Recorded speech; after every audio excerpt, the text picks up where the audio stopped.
Maghahaponan na at wala pa kaming ulam. Wala akong maisip lutuin kaya naisipan ko na lang pumunta sa pinakamalapit na supermarket para maghanap ng saging na saba at talong na mahaba. Ako nga pala si Andy, isang OFW sa Qatar na nanangarap na maiangat ang buhay. Tara at samahan niyo ako maghanap ng ulam para sa aming hapunan. At maglalakad lang naman tayo mga tropa dahil nasa loob lang naman ng compound yung supermarket na pupuntahan natin. At habang ako ay naglalakad-lakad papunta sa supermarket, napansin ko isang puno ng malunggay. Dito sa tabi ng building, meron palang malunggay dito, mga tropa. Kaya alam ko na kung saan ako mangunguha ng malunggay pag nagluto ako ng tinola. Malamang sa malamang Pilipino yung kapitbahay namin na nakatira doon kaya siya nagtanim ng malunggay. Dito kasi yung malunggay pag binili mo medyo mahal din po siya mga tropa. At eto, naglalakad na nga po, malapit na kami sa may supermarket. Eto lang naman yung view sa labas ng aming building. Diba, napakaaliwalas. At dito lang naman ang sadya natin for today's video. Ang Mars Shopping Center na matatagpuan lang din naman dito sa loob ng aming compound.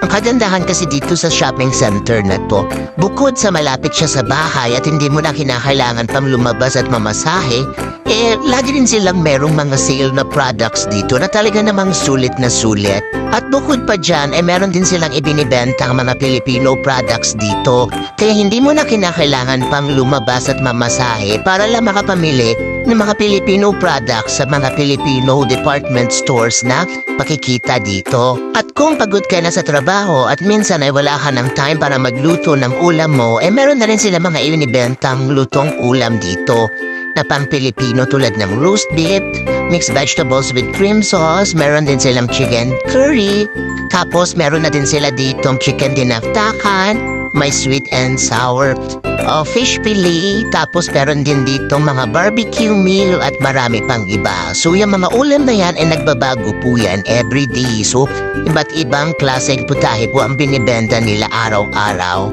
O diba, sulit na sulit. Maliit lang ang shopping center na to pero lahat na ata ng kailangan mo makikita mo rito. At narito lang naman ang ilan sa mga iba pa nilang mga ibinibenta na makikita mo dito sa shopping center na ito.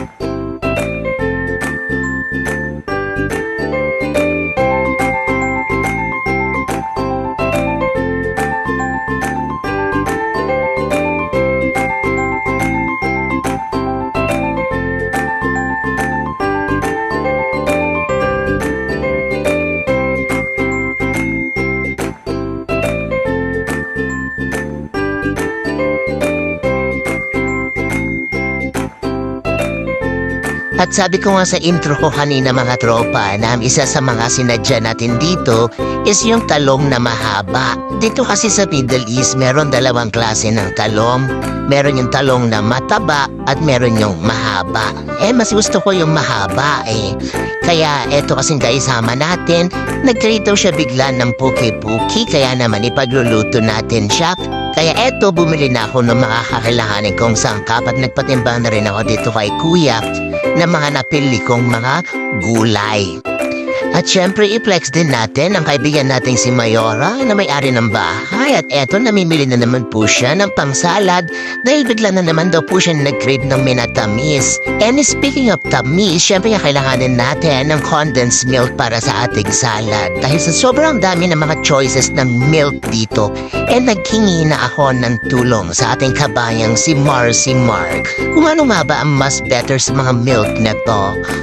At nang nakompleto na nga natin mga tropa ang sangkap para sa ating gagawing salad at lulutuing hapunan, dumiretso na tayo dito sa cashier kay Kuyang Guwapo para magbayad ng mga pinamili natin. At sila po ay bukas everyday hanggang alas 12 ng hating gabi at sila po ay meron din namang free delivery service. So dito ko natatapusin ang videong ito. Muli ako kay yung tropang Andy na nagsasabing walang bagay na imposible kung marunong kang magpursige. Tandaan na kaya mong makamit ang iyong pangarap basta't marunong kang magsumikap. And I thank you.